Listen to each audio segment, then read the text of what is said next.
న్యాయాధిపతుల గ్రంథం 16వ అధ్యాయము 28వ వచనాన్ని అందరూ కలిసి చదువుకుందాం. న్యాయాధిపతులు 16వ అధ్యాయము 28వ వచనాన్ని అందరం కలిసి చదువుకుందాం. అప్పుడు సంసోను, యెహోవా ప్రభువా, దయచేసి నన్ను జ్ఞాపకము చేసుకును. దేవా, దయచేసి ఈసారి మాత్రమే నన్ను బలపరచు. నా 2 కన్నుల నిమిత్తము ఫిలిష్తీయులను ఒక్కమారే దండించి పగదీర్చుకొనమని యెహోవాకు మొరపెట్టి. ఇక్కడ సంసోను ప్రార్థన చేస్తూ వచ్చినాడు. సంసోను ప్రార్థన దేవుడు ఆలకించినాడు. సంసోను అనేక పర్యాయములు దేవుని మాట వినలేదు. దేవునికి కొన్ని వ్యతిరేకమైనటువంటి క్రియలు చేస్తూ వచ్చినాడు. సంసోను చేసింది ఒకే ఒక పొరపాటు. ఆ పొరపాటు మనందరికీ తెలుసు. కానీ సంసోను ఇప్పుడు ప్రార్థన చేస్తున్నాడు. సంసోను మొరపెడుతున్నాడు. మొరపెట్టినప్పుడు దేవుడు ఆ ప్రార్థన ఆలకిస్తున్నాడు అన్నమాట. దేవుడు ఎప్పుడు కూడా మన ప్రార్థనలు తోసివేయడు. సంసోను ఎలాంటి ప్రార్థన చేశాడంటే పశ్చాత్తాపంతో ప్రార్థన చేశాడు. దేవుడు ఎప్పుడు కూడా ఏం చూస్తాడంటే మన హృదయాన్ని చూస్తాడు. పశ్చాత్తాపంతో ప్రార్థన చేసినప్పుడు ఆ ప్రార్థన దేవుడు అంగీకరిస్తాడు. విరిగి నలిగిన మనసుతో పశ్చాత్తాపంతో కన్నీళ్లతో మనం ప్రార్థన చేస్తే ఆ ప్రార్థన దేవుడు ఖచ్చితంగా ఆలకిస్తాడు. కాబట్టి సంసోన్ని ఫిలిష్తీయులు బాగా సితకొట్టేశారు. తనను బాగా కొట్టి తర్వాత తనకున్నటువంటి 2 కళ్ళు తీసేశారు. ఇప్పుడు సంసోనుకి ఏం చేస్తున్నాడంటే బందీ గృహంలో తిరగలి ఇస్తున్నాడు. కళ్ళంటే నీళ్లు వస్తున్నాయి, రక్తం వస్తుంది. ఎందుకంటే 2 కళ్ళు దారుణంగా పొడిచేశారు.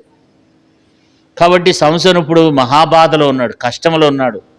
అయితే విశ్వాసంతో సంసోను ప్రార్థన చేశాడు, దేవునికి మొరపెట్టాడు, దేవుని దగ్గర వేడుకున్నాడు. దేవుడు సంసోను యొక్క ప్రార్థన ఎంతో చక్కగా దేవుడు ఆలకిస్తూ వచ్చినాడు. సంసోను ప్రార్థనను దేవుడు అంగీకరించినట్లుగా చూస్తున్నాం. కాబట్టి మన ప్రార్థనలు కూడా దేవుడు వింటాడు. త్రోసివేయడు దేవుడు క్షమించేవాడు, ప్రార్థనల వైపు తిరిగే దేవుడు. ఎందుకంటే మనం అందరం కూడా అనేక పర్యాయములు మనం ఏం చేస్తుంటాం, దేవుని మాటను త్రోసివేస్తూ ఉంటాం. దేవుడు కోరిన రీతిలో మనం జీవించలేం. కానీ దేవుడు ఎలాంటి వాడంటే, మరి బైబిల్లో రాయబడి తండ్రి తన కుమారుల ఎడల జాలి పడినట్లు దేవుడంట మన ఎడల ఏం చేస్తాడంట, జాలి పడతాడంట. మరి దేవుడు సంసోను విషయంలో కూడా ఏం చేశాడంటే దేవుడు జాలి పడ్డాడనమాట. అంతేకాదు సంసోను జీవితంలో దేవుడు అనేకమైనటువంటి అద్భుత కార్యాలు దేవుడు సంసోను ద్వారా దేవుడు చేయిస్తూ వచ్చినాడు. సంసోను ద్వారా దేవుడు అనేకమైనటువంటి అద్భుతాలు చేయించాడు. అది దేవుని శక్తితో, దేవుని బలంతో, దేవుని యొక్క శక్తితో సంసోను చేసిన 7 బలమైన కార్యాలు కూడా బైబిల్లో రాయబడుతూ వచ్చినాయి. మరి ఈ రాత్రికాల సమయంలో సంసోను చేసినటువంటి ఆ కార్యాలు ఏంటంటే అవన్నీ కూడా తనంతట తన చేయలేదు, కానీ దేవుని బలంతో చేశాడు, దేవుని ఆత్మతో చేశాడు అన్నమాట. బైబిల్లో 7 కార్యాలు తను చేశాడు. 7 కార్యాలు కూడా ఎలాంటివంటే అవి బలమైనటువంటి కార్యాలు. సంసోనులాగా మనం కూడా ఏం చేయాలంటే సాంసోనులాగా మనం కూడా అలాంటి బలమైనటువంటి వ్యక్తులుగా ఉండాలి. పాపానికి దూరంగా ఉండాలి. సంసోను వలె బలంగా శత్రువుని గడగడలాడించేవాడు సంసోను. ఫిలిష్తీయులు ఏం చేస్తారంటే సంసోనుకు భయపడతారు. దేవుడు తనను ఎంతో ఏర్పరచుకుని దేవుడు తనను నియమిస్తూ వచ్చినాడు. అయితే సంసోను చేత దేవుడు అనేకమైనటువంటి కార్యాలు చేస్తూ వచ్చినాడు. దేవుని ఆత్మ సంసోను మీదకు బలంగా వచ్చినప్పుడు సంసోను గొప్ప గొప్ప కార్యాలు చేస్తూ వచ్చేవాడు. మనకైతే బైబిల్లో ఒక 7 కార్యాలు సంసోను చేసిన బలమైన కార్యాలు బైబిల్లో ఉన్నాయి. మొట్టమొదటి ఏంటంటే చూడండి, న్యాయాధిపతుల గ్రంథంలో తను చేసినటువంటి బలమైన కార్యం. న్యాయాధిపతుల గ్రంథం 14వ అధ్యాయము 5వ వచనం. న్యాయాధిపతులు 14:5 చదవండి. అప్పుడు సంసోను తన తల్లిదండ్రులతో కూడా తిమ్నాతునకు పోయి తిమ్నాతు ద్రాక్ష తోటల వరకు వచ్చినప్పుడు కొదమ సింహం అతని ఎదుటికి బొబ్బరించుచూ వచ్చెను. యెహోవా ఆత్మ అతని ప్రేరేపింపగా అతని చేతిలో ఏమీ లేకపోయినను ఒకడు మేక పిల్లను చీల్చినట్లు అతడు దానిని చీల్చెను. అతడు తాను చేసినది తన తండ్రితోనైనా తల్లితోనైనా చెప్పలేదు. ఎంత గొప్ప కార్యం అంటే కొదమ సింహం అంట. అసలు కొదమ సింహం అంటే చాలా బలమైంది అనమాట. ఈ బలమైంది సంసోనికి ఎదురుగుండగా వచ్చిందంట. అప్పుడు దేవుని ఆత్మ తను ప్రేరేపించిందంట. ప్రేరేపిస్తే చేతిలో ఏమి లేకపోయినను అక్కడ ఏం రాయబడిందంటే అతని చేతిలో 6వ వచనంలో అతని చేతిలో ఏమీ లేకపోయినను ఒకడు మేకపిల్లను చీల్చినట్లు అతడు దాన్ని చీల్చెను. కాబట్టి మేకపిల్లని చిన్న మేకపిల్లని ఏం చేస్తాం దాన్ని మనం ఈజీగా చీల్చేయచ్చు. సంసోన్ అంట ఒకడు మేకపిల్లను చీల్చినట్టుగా చీల్చేశాడంట. అంటే అంత బలం ఎక్కడి నుంచి వచ్చింది సంసోన్ కంటే అది దేవుడిచ్చినటువంటి బలం. కాబట్టి సంసోను ఆ సింహాన్ని ఏం చేస్తూ వచ్చినాడంట, చీల్చివేసినాడంట. ఆ సింహాన్ని చంపివేస్తూ వచ్చినాడు. ఎంత గొప్ప బలం ఉందో కదా. అంత గొప్ప అంత బలవంతుడు బలమైనటువంటి వ్యక్తి సంసోను. దేవుడు తన ద్వారా గొప్ప కార్యం చేస్తూ వచ్చినాడు. అంతేకాదు రెండోది ఏంటంటే తను వివాహమైన తర్వాత ఒక ఇప్పుడు కథ వేస్తాడు అనమాట. వేస్తూ వచ్చినప్పుడు ఆ ఇప్పుడు కథ అక్కడ పెళ్లిలో ఒక ఇప్పుడు కథ చెప్తాడు. చెప్పినప్పుడు అక్కడ మరి ఉంటారు 30 మంది ఉంటారు అక్కడ. వాళ్ళు ఏం చెప్తారంటే దాన్ని ఆ కథను వాళ్ళు చెప్పలేరు. చెప్పకపోతే సంసోను భార్య అని వాళ్ళు ఒత్తిడి పెడతారనమాట. నువ్వు గనక చెప్పకపోతే మాత్రం బాగోదని చెప్పి ఆమెను ఒత్తిడి పెట్టినప్పుడు ఆమె ఏం చేసిందంటే ఆ ఇప్పుడు కథ ఏదో నాకు చెప్తావా లేదా అని చెప్పి ఆ సంసోన్ని ఎంతో గోసాడి మొత్తానికి ఏడ్చి సంసోన్ దగ్గర ఆ రహస్యాన్ని తీసుకుని ఏం చెప్పిందంటే వాళ్ళకి వెళ్ళి ఇప్పుడు కథ బావా అని చెప్పింది. అప్పుడు వాళ్ళ సమయం వచ్చినప్పుడు ఇప్పుడు కథ వాళ్ళు చెప్పినప్పుడు అదే మనం చూసినట్లయితే 14వ అధ్యాయం 14వ వచనం నుండి ఉంటుంది అనమాట. చాలా ఇక్కడ ఆ ఇప్పుడు కథని మరి సంసోను చెప్పిన కథని వాళ్ళు చెప్తారు. కారణం ఏంటంటే తన భార్య వెళ్ళి ఏం చెప్పిందంటే వాళ్ళకి చెప్పినప్పుడు సంసోను ఏం చేస్తూ వచ్చినాడంటే అప్పుడు వాళ్ళకి ఇప్పుడు కథ చెప్పినందుకు వారికి ఏం చేయాలంటే 30 నార దుస్తులు ఇవ్వాలి. వాళ్ళకి అందరికీ కూడా ఏం పెట్టాలి, వస్త్రాలు ఇవ్వాలి. ఇప్పుడు ఏం చేశాడంటే సంసోను ఏం చేస్తూ వచ్చినాడంట ఆ ఇప్పుడు కథ వాళ్ళు చెప్పారు. చెప్పిన తర్వాత ఇప్పుడు ఏం చేయాలి, వాళ్ళకి అందరికీ వస్త్రాలు ఇవ్వాలి. ఇప్పుడు ఏం చేస్తూ వచ్చినాడు సంసోను అంటే 19వ వచనం చూడండి. 19వ వచనం 14వ అధ్యాయము 19వ వచనం. యెహోవా ఆత్మ అతని మీదకి మరలా రాగా అతడు వారిలో 30 మందిని చంపి వారి సొమ్మును దోసుకుని తన ఇప్పుడు కథ భావమును చెప్పిన వారికి బట్టలు ఇచ్చెను. అంటే 30 మందిని చంపిండంట. 30 మందిని చంపి వాళ్ళ దగ్గర ఉన్నటువంటి వస్త్రాలన్నీ దోసుకొచ్చి ఈ 30 మందికి ఏం చేస్తూ ఇచ్చినాడంట. వాళ్ళ దగ్గర ఉన్న దోపుడు సొమ్ము అంతా తీసుకుని వచ్చి 30 మందిని చంపటం అంటే ఒక్క వ్యక్తి 30 మందిని చంపటం అంటే అది మనుషుల వల్ల కాదు, అది దేవుని వల్లే, దేవుని శక్తితోనే అవుతుంది. కాబట్టి 30 మందిని చంపి వాళ్ళ దగ్గర ఉన్నటువంటి సొమ్మును దోసుకుని వచ్చి ఆ 30 మందికి ఏం చేస్తూ వచ్చినాడంట, వస్త్రాలు ఇస్తూ వచ్చినాడంట. ఇది దేవుడు తన ద్వారా చేయించినటువంటి మరి రెండో కార్యం అని చెప్పి మనం చదువుకుంటూ వస్తున్నాం. కాబట్టి అక్కడ రెండో కార్యాన్ని చేస్తూ వచ్చినాడు, 30 మందిని చంపినాడు అనమాట. తర్వాత ఏం చేస్తూ వచ్చినాడంటే మనం చూసినట్లయితే 15వ అధ్యాయము 4వ వచనం చదువుకుందాం. 15:4 పోయి లేదు 3 చదవమ్మ 3. అప్పుడు సంసోను నేను ఫిలిష్తీయులకు హాని చేసిన యెడల వారి విషయంలో నేనిప్పుడు నిరపరాధినై ఉందునని వారితో చెప్పి పోయి 300 నక్కలను పట్టుకొని దివిటీలను తెప్పించి తోకను తిప్పి 2 తోకల మధ్యను ఒక్కొక్క దివిటీని కట్టి ఆ దివిటీలో అగ్ని మంట వేసి ఫిలిష్తీయుల గోధుమ శాలల్లోనికి వాటిని పోనిచ్చి పనుల కుప్పలను, పైరును, ద్రాక్ష తోటలను, ఒలివ తోటలను తగులపెట్టాను. ఇక్కడ 300 నక్కలను పట్టుకున్నాడంట. అసలు ఒక నక్కే దొరకదు. అటువంటిది ఒక్క నక్కని మనం అసలు పట్టుకోలేము. దాన్ని నక్క చాలా స్పీడ్గా వెళ్తుంది అనమాట. ఒక్క నక్కనే మనం పట్టుకోలేము. అటువంటిది 300 నక్కలను పట్టుకున్నాడంట. రెండింటిని కలిపి వాటి తోకలకి దివిటీలు కట్టి ఫిలిస్తీన్ల తోటలన్నీ తగలబెట్టిండంట. అది ఎవరి శక్తి అంటే అది సంసోనుది కాదు, దేవుని శక్తి.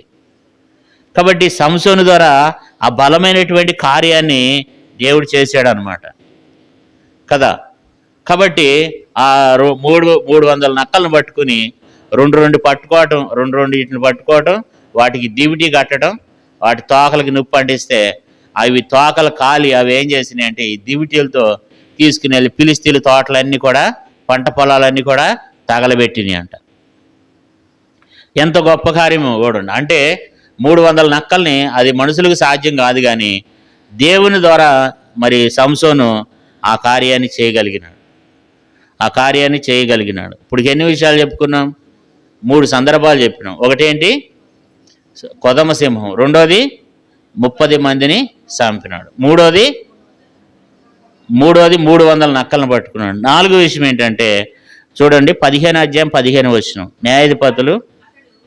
న్యాయాధిపతుల గ్రంథం 15 అధ్యాయం 15 వచనం చదవమ్మా. అతడు గాడిద యొక్క పచ్చ దవడ ఎముకను కనుగొని చేయి చాచి పట్టుకుని దాని చేత 1000 మంది మనుషులను చంపాను. అంటే ఒక వ్యక్తి 1000 మందిని చంపాడంటే ఎంతో గొప్ప విషయం కదా. అసలు మనకు బైబిల్లో నిజమైన హీరోలు బైబిల్లోనే ఉన్నారు. మనం ఏం చేస్తామంటే ఆ లోకంలో ఉన్నటువంటి ప్రజలు ఏం చేస్తారంటే ఆ హీరోలను చూసి చాలా వాళ్ళు గొప్పగా చెప్పుకుంటారు. ఆ హీరోలు వాడు ఎక్కడో బిల్డింగ్ మీద నుంచి దూకినట్లుగా పెడతారు. ఆడు దూకేది ఎక్కడ అంటే ఇంత ఎత్తు స్టూల్ నుంచి కిందకు దూకుతాడు. దాని మీద ఒక పరుపేసి ఉంటుంది, కింద ఇంత ఎత్తు స్టూల్ ఉంటుంది. ఆ స్టూల్ మీద నుంచి వాడు కిందకు దూకితే ఆడు బిల్డింగ్ నుంచి కిందకు దూకినట్టు చూపిస్తాడు. 100 మందినే చంపలేకపోయారు. 100 మందిని చంపడానికే మరి ఎంతో అల్లాడిపోతాం. అటువంటిది ఎంతమందిని చంపినాడంట? 1000 మందిని చంపి 2 గుట్టలేసాడంట. ఎంత బలమైన కార్యము దేవుడు తన ద్వారా చేస్తూ వచ్చినాడో మరి ఇక్కడ మనం దేవుని వాక్యంలో మనం చదువుకుంటున్నాం. అంత బలమైనటువంటి వ్యక్తి సంసోను. అలాంటి వ్యక్తిని దేవుడు బలంగా వాడుకుంటూ వచ్చినాడు అన్నమాట కదా. తర్వాత ఏం జరిగిందంట? తర్వాత ఇంకొక 5వ విషయాన్ని కూడా మనం చదువుకుందాం. 16 అధ్యాయం 3వ వచనం చదవండి. న్యాయాధిపతులు 16:3. సంసోను మధ్యరాత్రి వరకు పండుకొని మధ్యరాత్రి లేచి పట్టణపు తలుపులను, వాటి 2 ద్వారబంధములను పట్టుకుని వాటి అడ్డకర్రలతోటి వాటిని ఓడపెరికి భుజం మీద పెట్టుకుని ఎబ్రోనుకు ఎదురుగానున్న ఆ కొండ కోనలకు వాటిని తీసుకుని పోయినాడంట. అంటే పట్టణపు తలుపులంట. పట్టణపు తలుపులు అంటే ఎంత ఉంటాయి తెలుసా?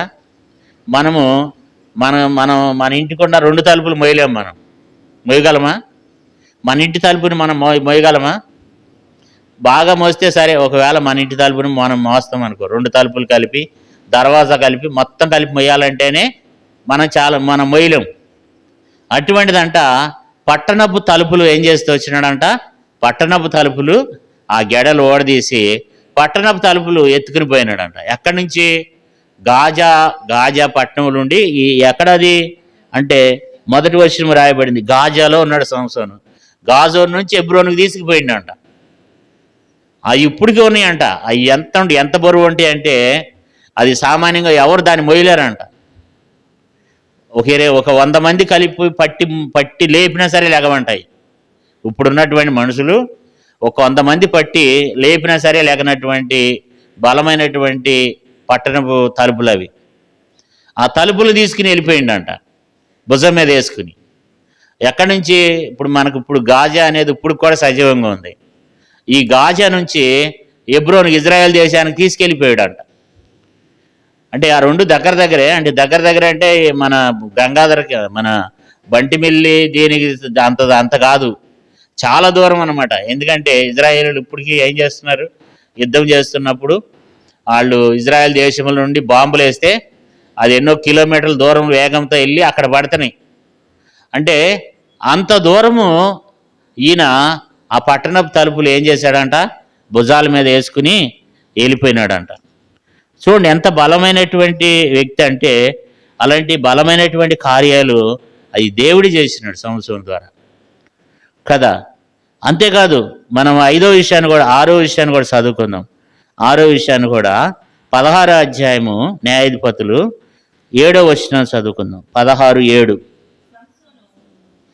16వ అధ్యాయము 7వ వచనం చదువమ్మా. సంసోను 7 నిరవంజి సువలతో నన్ను బంధించినడలా నేను బలహీనున్నై సామాన్య మనుషుల్లో ఒకని వలె అగుదునని ఆమెతో చెప్పాను. అంటే నిరవంజి చెట్ల గురించి నేను చాలా విన్నాను అనమాట. ఈ నిరవంజి చెట్లు అనేది ఆ యొక్క ఫిలిస్తీన్ దేశంలో ఉంటాయంట.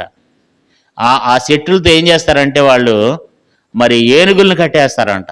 తర్వాత మరి ఏదన్నా పెద్ద లారీలు ఆగిపోతే ఆ నిరవంజి సోలు ఏం చేస్తారంటే ఇంకొక ఏదైనా ఒక లారీ రిపేర్ వచ్చి చెడిపోయింది అనుకో, ఇంకొక లారీని తీసుకుని వీళ్ళు కట్టి ఈ రెండింటికి మధ్యలో ఈ నిరవంజి చెట్లు సోలు ఉంటాయి కదా, ఇవి ఎలాగుంటాయి అంటే చాలా బలమైనటువంటివి అనమాట. సంసోన్ ఏమన్నాడంటే నన్ను ఆ నిరవంజి చెట్లు ఆ సోలతో నన్ను కట్టేసి నన్ను బంధిస్తే నేనేమవుతాను, మామూలు మనిషిని అవుతాను అన్నాడు. నిజమే కదా అని చెప్పి ఆమె ఏం చేస్తూ వచ్చిందంట, నిరవంజి చెట్లు తీసుకుని వచ్చి సువలు తీసుకుని వచ్చి సంసోని బంధించింది. 2 చేతులు కట్టేసింది, కాళ్ళను కట్టేసింది, నడ్యానికి కట్టేసేసి మొత్తం శరీరం అంతా తనను మరి బంధించేసింది. అయితే ఇప్పుడు ఏమైంది అని అంటే మరి వాటన్నిటిని కూడా ఏం చేశాడంట, 8వ వచనం చూడండి. 16:8 ఫిలిస్తీన్ల సర్దారులు 7 నిరవంజి సువలను ఆమె ఎద్దకు తీసుకుని రాగా ఆమె వాటితో అతను బంధించును. మాటు నుండి వారు ఆమెతో అంతఃపురంలో దాగి ఉండిరి గనుక ఆమె సంసోను ఫిలిస్తీన్లు నీ మీద పడుస్తున్నారని అతను తనగా అతడు అగ్ని తగిలిన నూలు రీతిగా ఆ తడపలను తెంపిన గనుక అతని బలం తెలియదు. అంటే వాటన్నిటిని కూడా ఏం చేస్తూ వచ్చినాడంట, తెంపి వేసినాడంట.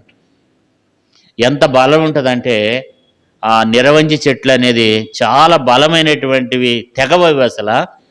అలాంటివంట సంసోన్ అంట వాటన్నిటిని కూడా తెంపి వేసినాడంట.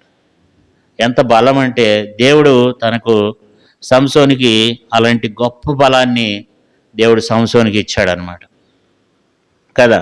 కాబట్టి సంసోను మరి అలాంటి బలమైనటువంటి వ్యక్తిగా సంసోను దేవుని చేత వాడబడ్డాడు, గొప్ప వ్యక్తిగా వాడబడుతూ వచ్చినాడు.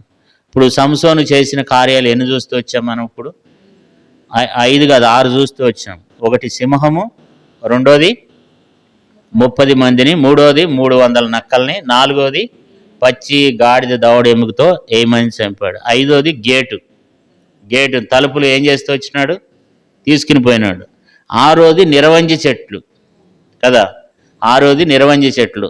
ఇంకా మనం చూస్తే తాళ్ళతో కూడా రకరకాలుగా బంధించింది, అటన్నిటినీ తెంపాడు. కానీ నిరవంజి చెట్ల విషయంలో మనం చూసినట్లయితే చాలా బలమైనటువంటివి, అవి అసలు తెగవు. అటువంటి వాటిని ఏం చేస్తూ వచ్చినాడంట, తుత్తినీలుగా తెంపేసిండంట.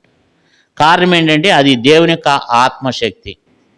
కాబట్టి ఇప్పుడు 7వది మనం చూసినట్లయితే 16వ అధ్యాయం, ఇందాక మనం చదువుకున్నాం 16వ అధ్యాయం 30 వచనం, 16:30 న్యాయాధిపతులు 16:30 చదవండి. న్యాయాధిపతుల గ్రంథం 16వ అధ్యాయం 30 వచనం. నేనును ఫిలిస్తీన్లను చనిపోదముగా కాని చెప్పి బలంతో వంగినప్పుడు గుడి ఆ సర్దార్ల మీదను దానిలోనున్న జనులందరి మీదను పడెను. మరణ కాలమును అతడు చంపిన వారి శవం లెక్క జీవిత కాలమందు అతడు చంపిన వారిని లెక్క కంటే ఎక్కువ అయిన. చూడండి, తన జీవిత పర్యాంతం తను ఎప్పుడు అంతమందిని చంపలేదంట. అంతమంది ఒక్కరోజునే చనిపోయినారంట. అంటే 2 మనందరికి తెలిసిందే, ఒక పెద్ద గుడి ఉందన్నమాట, దాగోను గుడి. ఆ గుడికి మెయిన్ స్తంభాలు రెండు ఉన్నాయి అన్నమాట. రెండు మెయిన్ స్తంభాలు పెద్ద పెద్దవి రెండు ఉన్నాయి ఆ గుడికి ఆధారం. చుట్టుపక్కల అన్ని స్తంభాలు ఉన్నాయి, మధ్యలో మాత్రం 2 స్తంభాలు ఉన్నాయి. సంసోను ఏం చేశారంటే, సంసోను 2 స్తంభాల మధ్యలో నన్ను కట్టేయమని అడిగాడు. అడిగి అక్కడ ప్రార్థన స్టార్ట్ చేశాడు. ప్రార్థన స్టార్ట్ చేసి వంగినప్పుడు ఏమైందంటే ఆ గుడి అంత పెద్ద పిల్లర్స్ కూడా ఏమైపోయినాయి అంట, పడిపోయినాయి అంట. అంత పెద్ద స్తంభాలు అంత పెద్దవి ఎప్పుడైతే ఇరిగి పడిపోయినాయో ఒక్కసారిగా ఆ గుడి అంతా కూడా ఒక్కసారి కూలిపోయేసరికి గుడి లోపల ఉన్నవాళ్ళు, గుడి పైన ఉన్నవాళ్ళు వేల మంది చనిపోయినారు కదా. ఎంత గొప్ప కార్యం చేశాడో చూడండి. దేవుడు తనను అలాంటి బలంగా వాడుకున్నాడు సంసోన్ని కదా. అయితే తను బలహీనతను బట్టి, తనకున్నటువంటి బలహీనత పాపం దానిలోకి వెళ్ళిపోయినాడు. అయినా సరే ఇప్పుడు ప్రార్థన చేస్తూ వచ్చాడు. ఏమని ప్రార్థన చేశాడు? 28వ వచనాన్ని చదువుకుందాం, అందరూ కలిసి చదువుకుందాం. న్యాయాధిపతులు 16:28వ వచనాన్ని చదువుకుందాం. అప్పుడు సంసోను, యెహోవా ప్రభువా, దయచేసి నన్ను జ్ఞాపకం చేసుకును. దేవా, దయచేసి ఈసారి మాత్రమే నన్ను బలపరచును. నా 2 కండుల నిమిత్తము ఫిలిష్తీయులను ఒక్కమారే దండించి పగ తీర్చుకుని నిమ్మని యెహోవాకు మొరపెట్టి. కాబట్టి ఇప్పుడు ప్రార్థన చేశాడు, పశ్చాత్తాపంతో ప్రార్థన చేశాడు కదా. ప్రభువా, నన్ను క్షమించయా, నేను చేసిన తప్పు క్షమించు, నేను చేసిన పాపాన్ని క్షమించు, నీకు విరోధంగా నేను చేసిన తప్పు క్షమించు. విశ్వాసంతో కన్నీళ్లతో పశ్చాత్తాపంతో సంసోను ఏం చేశాడంట? ప్రార్థన చేశాడు అన్నమాట కదా. దేవుడు ఏం చేశాడంటే ఆ ప్రార్థన ఆలకించాడు. దేవుడు ఆ ప్రార్థన విన్నాడు కదా. అదే మనమైతే ఏమంటాం చెప్పండి? ఒక ఆయన తన కొడుకుని అన్నాడంట, అరే నీకు ఇంకా వయసు రాలేదు, బండి వేసుకుని వెళ్ళవద్దురా పద్దాక, నీకు తెలియదురా, సరిగా నడపలేవురా అన్నాడంట. ఆ పిల్లోడు ఎనుకోకుండా పద్దాక బండి వేసుకుని తిరుగుతూనే ఉంటాడంట, బైక్ వేసుకుని. ఓ రోజున ఏమైంది? యాక్సిడెంట్ అయిందంట. యాక్సిడెంట్ అయితే తండ్రి అంటాడంట, చెప్పిన మాట ఏం లేదు, వీడికి జరగాల్సిందే. ఏం కావాలంట? చెప్పిన మాట ఏం లేదు, వీడికి జరగాల్సిన పని అయింది, అట్ట జరగాల్సిందే వాడికి అన్నాడు. మనం కూడా చాలాసార్లు ఎవరన్నా చెప్పిన మాట వినకపోతే, చెప్పిన మాట వినకుండా ఎవరన్నా మరి వ్యతిరేకంగా నడిచినప్పుడు మనం అంటాం, వీడికి జరగాల్సిందే, ఇది వాడికి తగిన శాస్తి జరిగింది, వీడికి ఖచ్చితంగా వీడికి జరగాల్సిందేనని అంటాం మనం. కానీ దేవుడు అట్లా అనలే. దేవుడు ఈ వ్యక్తి ఎప్పుడైతే ఇతనిలో పశ్చాత్తాపం కలిగి, ఇతనిలో నిజమైనటువంటి పశ్చాత్తాపం, మారుమనసు అనుభవం ఎప్పుడైతే కలిగిందో, విశ్వాసంతో కన్నీళ్లతో ప్రార్థన చేసినప్పుడు దేవుడు తన ప్రార్థన విన్నాడు. తన ప్రార్థన దేవుడు విన్నాడు. దేవుడు తనను తోసివేయలేదు. సరే పోని, సంసోను బాగా కన్నీళ్ళు గార్చి ప్రార్థన చేశాడు, పశ్చాత్తాపడ్డాడు అని చెప్పి దేవుడు సంసోను యొక్క ప్రార్థన దేవుడు ఆలకించినాడు. తనకు ఎంత పశ్చాత్తాపం కలిగితే దేవుడు మరలా శక్తినిచ్చాడు. ఎంత తనలో పశ్చాత్తాపం కలిగి, ఎంత ఇరిగి నలిగిన హృదయంతో తను చేసిన ప్రార్థన, మరి దేవుడు తన ప్రార్థన దేవుడు వింటాడు, తన ప్రార్థన దేవుడు అంగీకరిస్తాడు. అంటే తనకు ఆ దినాన కలిగినటువంటి పశ్చాత్తాపము, ఆ దినాన తన కన్నీళ్ళు, తన బాధ, అది ఇక్కడ బైబిల్లో రాయబడలేదు. కానీ అక్కడ దేవుడు ఆ వ్యక్తిని మరలా జ్ఞాపకం చేసుకున్నాడంటే, మరలా ఆ వ్యక్తిని తిరిగి సమకూర్చాడంటే, మరలా ఆ వ్యక్తికి బలం ఇచ్చాడంటే, అతనిలో ఎంత శక్తివంతమైనటువంటి పశ్చాత్తాపము, ఇరిగి నలిగిన హృదయం కలిగి దేవుని సన్నిధిలో ఏడుస్తూ దేవుని దగ్గర మొరపెట్టుకున్నాడు. ఆ 2 స్తంభాల మధ్యలో ఉండి ఒక పక్కన అవమానాలు, ఒక పక్కన నిందిస్తున్నారు. బైబిల్లో రాయబడింది, అవమానపరుస్తున్నారంట, నిందలు వేస్తున్నారంట, అపహాస్యం చేస్తున్నారంట, పరిహాసం చేస్తున్నారంట. అరే నీకు మంచి పని అయిందిరా, నీ 2 కళ్ళు పోయినారా అని చెప్పి తన దేవతను ఆరాధన చేస్తున్నారంట. వాళ్ళు అందరూ సంతోషంతో ఉన్నారంట. మనం ఫస్ట్లో చదువుకున్నాం. అక్కడ వాళ్ళందరూ కూడా ఏం చెప్తున్నారు? వాళ్ళందరూ కూడా సంసోను చూసినప్పుడు వారి హృదయాలు ఏమైనాయి అంట? 25వ వచనం, 16వ అధ్యాయం 25వ వచనం. వారు హృదయములు సంతోషముతో నిండి ఉండగా మనము పరిహాసం చేయుటకు సంసోను పిలిపిద్దాము రెండని సంసోను బందీగృహం నుంచి పిలిపించి వారు అతన్ని చూచి గుడి స్తంభముల మధ్యన అతను నిలబెట్టి పరిహాసం చేసి తిట్టి రకరకాలుగా తిడితే వచ్చినారు. అరే ఎంత మందిని పాడు చేసినారా, ఎన్ని పొలాలు పాడు చేసేవారు, మమ్మల్ని ఎంతగా ఏడిపించినవారు, ఈ రోజున దొరికేవారా అని చెప్పి వాళ్ళు ఎన్ని రకాలుగా తిట్టినారో. ఆ నిందల మధ్యలో, ఆ కన్నీళ్ళ మధ్యలో, బాధల మధ్యలో తను పడుతున్నటువంటి అనేక మంది ఎగతాళి చేస్తుంటే, అనేక మంది తను తిడుతూ ఉంటే, స్త్రీ పురుషులు అనేక మంది తిడుతున్నప్పుడు తను చేసిన ప్రార్థన గొప్పది. అందుకని ఈయన గురించి విశ్వాసుల చరిత్రలో ఉంది. హెబ్రీయులకు రాసిన పత్రిక 11వ అధ్యాయంలో ఉంటుంది అన్నమాట. మనకు చదవవసరం లేదు. అక్కడ హెబ్రీయులకు రాసిన పత్రిక 11వ అధ్యాయంలో సంసోను గురించి ఉంది. అంటే తనకున్నటువంటి విశ్వాసాన్ని దేవుడు అక్కడ రాసి పెట్టాడు అనమాట. దేవునే మనం కూడా దేవుని బిడ్డలారా, దేవుని మనం దుఃఖ పెట్టేవారం కాకుండా దేవుని సంతోషపరిచే బిడ్డలంగా, దేవునికి మనం లోబడే బిడ్డలంగా, పశ్చాత్తాపంతో ఇరిగి నలిగిన మనసుతో మనం దేవుని వేడుకుందాం. దేవుడు ఖచ్చితంగా మన ప్రార్థన ఆలకించి దేవుడు మనల్ని జ్ఞాపకం చేసుకున్నాడు. సంసోను దేవుడు జ్ఞాపకం చేసుకున్నాడు, మనలను కూడా జ్ఞాపకం చేసుకుంటాడు కదా. సంసోను ద్వారా దేవుడు బలమైనటువంటి కార్యాలు చేస్తూ వచ్చినాడు. చివరిలో కూడా దేవుడు తనకు ఒక అవకాశం ఇచ్చాడు. దేవుడు చివరిలో కూడా దేవుడు తన ప్రార్థన అంగీకరించి, మరి దేవుడు ఎంత గొప్ప దేవుడు, ఎంత కనికరం కలిగిన దేవుడు కదా. మన విషయంలో కూడా దేవుడు అంత కనికరం కలిగి ఉన్నాడు. ఈ భూమి మీద మనం బ్రతికున్న దినములన్నీ కూడా దేవుడు మన ఎందుకు కనికర పడుతూనే ఉంటాడు, మన ఎడలు జాలి పడుతూనే ఉంటాడు కదా. కాబట్టి అట్టి ఆ విధానంలో మనం కూడా దేవా సంసోను వలె నేను కూడా అనేక సార్లు దేవా మరి ఎరిగి నాయన తప్పిపోయిన వాడిని, పడిపోయిన వాడిని, నన్ను కూడా క్షమించి నన్ను బలపరచండి, నన్ను దీవించండి, నాకున్న అక్కర్లు తీర్చండి, నాకున్న అవసరాలు తీర్చండి, నాకున్న బలహీనత నుంచి నన్ను స్వస్థపరచండి, నాకున్న అనారోగ్యం నుంచి నన్ను స్వస్థపరచండి. నాలో ప్రభా నేను అనేకమైనటువంటి ఇబ్బందులు కూడా ఉన్నాను, అనేక ఇబ్బందుల్లో, అనేక నిందల్లో ఉన్నాను, అనేక పరిస్థితుల్లో ఉన్నాను, అనేకమైనటువంటి బాధల్లో ఉన్నాను. నన్ను కూడా జ్ఞాపకం చేసుకున్నాడు. సంసోను జ్ఞాపకం చేసుకున్న దేవుడు నన్ను కూడా జ్ఞాపకం చేసుకున్నాడు. సంసోను అంటున్నాడు, ప్రభా ఈ ఒక్కసారి జ్ఞాపకం చేసుకోమని ప్రార్థన చేశాడు. దేవుని మనలను కూడా దేవుడు జ్ఞాపకం చేసుకుంటాడు. బైబిల్లో దేవుడు అనేక మందిని జ్ఞాపకం చేసుకున్నాడు. దేవుడు అనేక మందిని, హన్నాని జ్ఞాపకం చేసుకున్నాడు. ఇజ్రాయేలీని ఐగుప్తు దేశం బానిసలు ఉన్నప్పుడు వారిని జ్ఞాపకం చేసుకున్నాడు.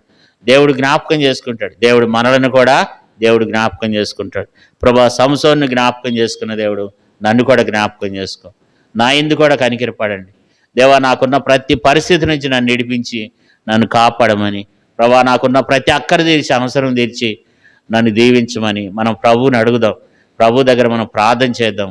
దేవుడు మన ప్రార్థన కూడా ఆలకించి మన ప్రార్థన కూడా దేవుడు జవాబు దయచేస్తాడు. సంసోను వంటి అలాంటి బలమైనటువంటి ప్రార్థన, పశ్చాత్తాపంతో కూడినటువంటి ప్రార్థన మనం కూడా దేవుని సన్నిధిలో మనం ప్రార్థన చేస్తే దేవుడు ఆ ప్రార్థనకు దేవుడు జవాబు దయచేస్తాడు. ప్రార్థన చేద్దాం.